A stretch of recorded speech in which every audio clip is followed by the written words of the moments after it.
Après les slogans « Suicidez-vous » criés pendant la manifestation des Gilets jaunes samedi, les tags sur les murs d'une gendarmerie à Landivisiau dans le Finistère.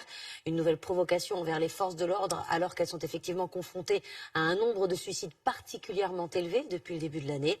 La justice a ouvert une enquête. A-t-elle une chance d'aboutir? Ambrim Dida, Stéphane Guimau. Ces agents municipaux nettoient les traces de tags inscrits la nuit dernière sur une gendarmerie bretonne. Voici ce qu'ils ont trouvé ce matin. Des messages appelant les forces de l'ordre au suicide.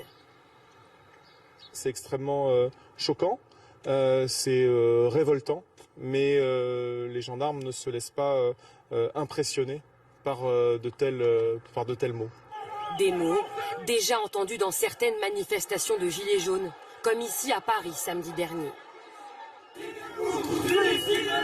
Le parquet de Paris a ouvert une enquête pour outrage sur personne dépositaire de l'autorité publique en Réunion.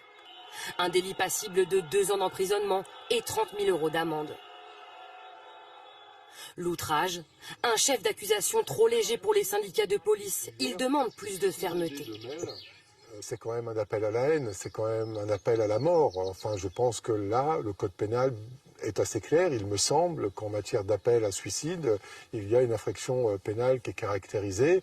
L'incitation au suicide, dans ce cas, la sanction est plus lourde. 3 ans de prison, 45 000 € d'amende.